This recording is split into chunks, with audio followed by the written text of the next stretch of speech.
Moms വീടിലേക്ക് എൻ്റെ എല്ലാ കൂട്ടുകാർക്കും സ്വാഗതം. വളരെ രുചികരമായിട്ടുള്ള നല്ല ഒരു കൂന്തൽ റോസ്റ്റിൻ്റെ റെസിപ്പി ആയിട്ടാണ് ഞാൻ ഇന്ന് വന്നേക്കുന്നത്. അപ്പോൾ ചില സ്ഥലങ്ങളിലൊക്കെ ഇത് കണവ എന്നും പറയാറുണ്ട്.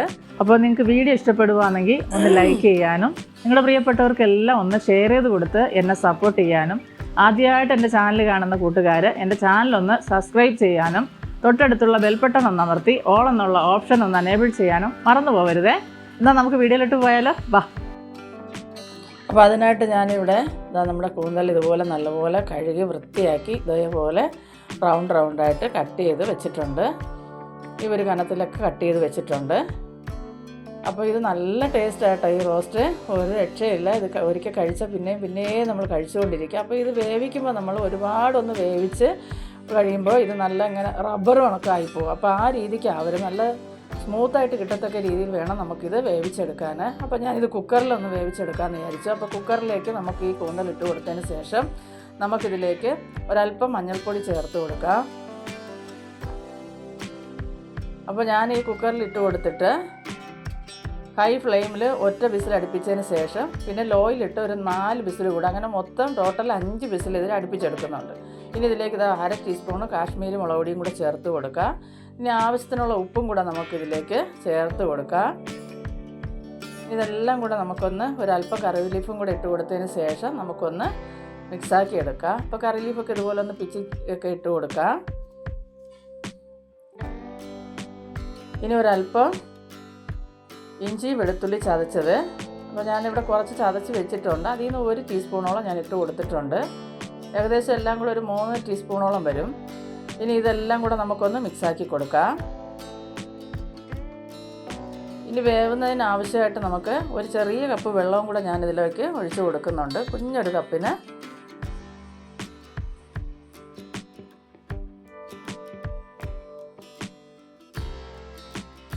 ഇത്രയും മതിയാവും.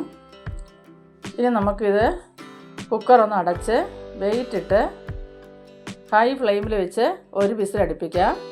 അതിനുശേഷം ലോ ഫ്ലെയിമിൽ വെച്ച് 4 വിസിലും കൂടെ അടുപ്പിച്ചെടുക്കുന്നുണ്ട്. അപ്പം നിങ്ങളുടെ വീട്ടിലിരിക്കുന്ന കുക്കറിനെ ഡിപ്പെൻഡ് ചെയ്ത് അതിൻ്റെ വേവിരിക്കും. ഒരുപാട് വെന്ത് ഇങ്ങനെ റബ്ബർ പോലെ ആയാൽ അത്ര ടേസ്റ്റ് കാണത്തില്ല. ഇപ്പോൾ ഇതാ നമ്മുടെ കൂന്തൽ ഇതുപോലെ നല്ലപോലെ വെന്ത് വന്നിട്ടുണ്ട്, നല്ല പൂ പോലെ വെന്തിട്ടുണ്ട്. ഇനി നമുക്കിത് ഇപ്പോൾ ഇതിൽ കുറച്ച് വെള്ളമുണ്ട് കേട്ടോ. അപ്പോൾ ഈ വെള്ളം കുറച്ചൊന്ന് വറ്റിച്ചെടുത്തിട്ട് ഒരിച്ചിരി വെള്ളം ആവശ്യമായിട്ടുണ്ട്. അപ്പോൾ അത് ഞാനൊരു പാത്രത്തിൽ മാറ്റി വെച്ചിട്ടുണ്ട്. മറ്റേതൊന്ന് വറ്റിച്ചെടുക്കുന്നുമുണ്ട്. ഇനി നമുക്ക് ഒരു പാൻ അടുപ്പത്ത് വെച്ച് കൊടുക്കാം. അപ്പോൾ തീ കൂട്ടി വെച്ച് പെട്ടെന്നൊന്ന് വറ്റിച്ചെടുത്താൽ മതിയാവും. ഇനി ഇതിലേക്ക് വെളിച്ചെണ്ണ തന്നെ ഒഴിച്ചു കൊടുക്കാൻ ശ്രമിക്കുക. അപ്പോൾ ഞാൻ അതിലേക്ക് വെളിച്ചെണ്ണ ഒഴിച്ചു കൊടുത്തതിന് ശേഷം ബാക്കി ഇരുന്ന ഇഞ്ചി വെളുത്തുള്ളി ചതച്ച് നമുക്കിതിലേക്ക് ചേർത്ത് കൊടുക്കാം. അതിൻ്റെ കൂടെ തന്നെ 2 പച്ചമുളക് അരിഞ്ഞത് ഇട്ട് കൊടുക്കാം. എരിവൊക്കെ നിങ്ങളുടെ ഇഷ്ടത്തിനനുസരിച്ച് എടുക്കാം. എന്നിട്ട് ഇത് നല്ലപോലെ നമുക്കൊന്ന് വഴറ്റി കൊടുക്കാം. ഇതിൻ്റെ പച്ചമണം ഒന്ന് മാറി കിട്ടണം. ഒന്ന് വഴറ്റിയതിന് ശേഷം ഞാനിവിടെ കുറച്ച് ചുമന്നുള്ളി എടുത്തിട്ടുണ്ട്. ഇതൊരു 10-25 ചുമന്നുള്ളി ഉണ്ട് കേട്ടോ. അപ്പോൾ അതിതുപോലെ നൈസായിട്ട് അരിഞ്ഞെടുത്തിട്ടുണ്ട്. അപ്പോൾ നിങ്ങൾക്ക് സവാളയിലാണ് തയ്യാറാക്കി എടുക്കാൻ ഇഷ്ടമെങ്കിൽ സവാള എടുക്കാം. പക്ഷേ എനിക്ക് സവാളയെക്കാളും കുഞ്ഞുള്ളി തയ്യാറാക്കുമ്പോൾ നല്ല ടേസ്റ്റും അതുപോലെ തന്നെ നല്ല മണവും ആ രുചിയൊക്കെ ഒരു പ്രത്യേക രുചി കിട്ടും ഈ ചുവന്നുള്ളിയിൽ നമ്മൾ ചെയ്തെടുക്കുമ്പോൾ. അപ്പോൾ അത് ഉള്ളി ഇട്ട് കൊടുത്തതിന് ശേഷം നമുക്ക് ഒരല്പം ഉപ്പും കൂടെ ചേർത്ത് കൊടുത്തിട്ട് നല്ലപോലെ ഒന്ന് വഴറ്റിയെടുക്കുക. അപ്പോൾ ഉപ്പ് ചേർക്കുമ്പോൾ സൂക്ഷിച്ച് മാത്രം ചേർക്കുക. ആദ്യം നമ്മൾ കൂന്തൽ വേവിച്ച സമയത്ത് അതിലേക്ക് ഉപ്പ് ചേർത്തിട്ടുണ്ട്. അപ്പോൾ അതിൽ ബാക്കി വരുന്ന ഉപ്പ് മാത്രം ഈ മസാലയ്ക്ക് ആവശ്യമുള്ള ഉപ്പ് മാത്രം ചേർത്ത് കൊടുത്താൽ മതി. അപ്പോൾ ഒന്ന് ചുമന്ന് വന്നതിന് ശേഷം അതിലേക്ക് 1 തണ്ട് കറിവേപ്പിലയും കൂടെ നമുക്ക് ചേർത്ത് കൊടുക്കുക. ഇനി എല്ലാം കൂടെ നല്ലപോലെ ഒന്ന് മിക്സാക്കി ഉള്ളി നല്ലപോലെ വഴന്ന് കിട്ടണം കേട്ടോ. എങ്കിൽ മാത്രമേ ഈ കൂന്തൽ റോസ്റ്റിന് നല്ലപോലത്തെ ടേസ്റ്റ് കിട്ടത്തുള്ളൂ. അപ്പോൾ നല്ലപോലെ ഒന്ന് വഴറ്റിയതിൻ്റെ നിറം എല്ലാം മാറിക്കണ്ടോ, നല്ലപോലെ ചുമന്ന് മാറി വന്നതിന് ശേഷം നമുക്ക് ഒരു 1/4 ടീസ്പൂൺ മഞ്ഞൾപ്പൊടി, അതുപോലെ തന്നെ മല്ലിപ്പൊടി 2 ടീസ്പൂൺ ഞാൻ ഇട്ടിട്ടുണ്ട്. ഒരു 1.5 ടീസ്പൂൺ മുളക് പൊടി. ആദ്യം ഞാൻ 1/2 ടീസ്പൂൺ ഇട്ടിട്ടുണ്ട് മുളക് പൊടി. അതും കൂടെ ഇതിലേക്ക് നമുക്ക് ചേർത്ത് കൊടുക്കാം.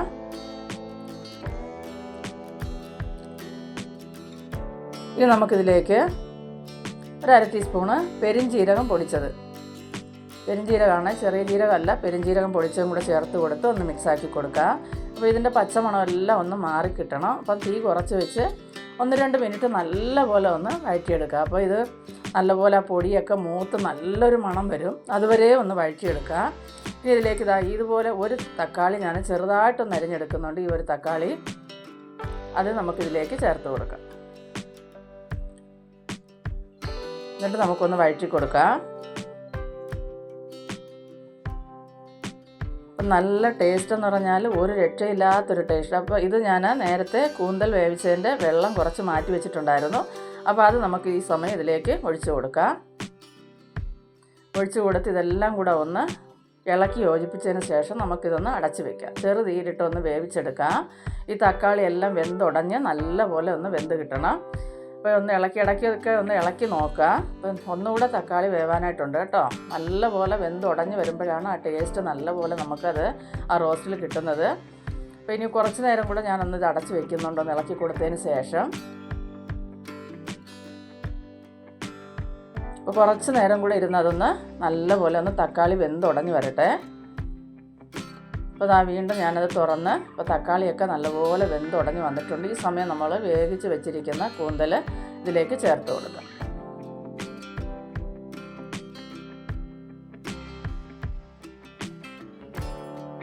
ഇനി ഇതെല്ലാം കൂടെ നല്ലപോലെ ഒന്ന് ഈ അരപ്പെല്ലാം ഇതിൽ പിടിച്ച് കിട്ടണം. ആ രീതിക്ക് നമുക്ക് നല്ലപോലെ ഒന്ന് വഴറ്റി എടുക്കാം. നല്ലപോലെ ഒന്ന് ഇളക്കി യോജിപ്പിച്ചെടുക്കാം. മസാല എല്ലാ സ്ഥലത്തിലും കിട്ടത്തക്ക രീതിയിൽ നല്ലപോലെ ഒന്ന് ഇളക്കി യോജിപ്പിച്ചതിന് ശേഷം നമുക്കിതിലേക്ക് 3/4 ടീസ്പൂണ് കുരുമുളക് പൊടി ചേർത്ത് കൊടുക്കാം. ഒരു 1/2 ടീസ്പൂണ് ഗരം മസാലപ്പൊടി.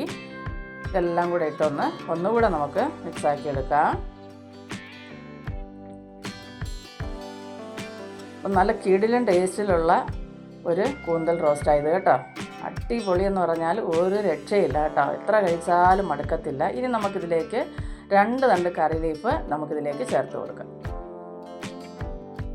ഇത് നല്ലപോലെ ഒന്ന് വഴറ്റി കൊടുക്കാം. നല്ല മണമായിട്ടോ. ഇതിങ്ങനെ വഴറ്റി എടുക്കുമ്പോൾ ഉണ്ടല്ലോ ഒരു രക്ഷയില്ല മണം. ഇപ്പോൾ ഏകദേശം നമ്മുടെ ഇത് നല്ലപോലെ റോസ്റ്റായി വന്നിട്ടുണ്ട് കണ്ടല്ലോ. കാണാൻ തന്നെ എന്ത് ഭംഗിയാന്ന് നോക്കിയേ. ഒരു രക്ഷയില്ല കേട്ടോ കഴിക്കാൻ. അപ്പോൾ ഇത്രയും മതിയാവും. ഇനി നമുക്ക് മാറ്റി വയ്ക്കാം. അങ്ങനെ നമ്മുടെ അടിപൊളിയായിട്ടുള്ള വളരെ രുചികരമായിട്ടുള്ള നല്ല കിടിലനായിട്ടുള്ള നമ്മുടെ കൂന്തൽ റോസ്റ്റ് ഇവിടെ റെഡി ആയിട്ടുണ്ട്. അപ്പോൾ അടുത്തൊരു വീഡിയോ ആയിട്ട് കാണുന്നതുവരെയും എൻ്റെ എല്ലാ കൂട്ടുകാർക്കും ബായ്.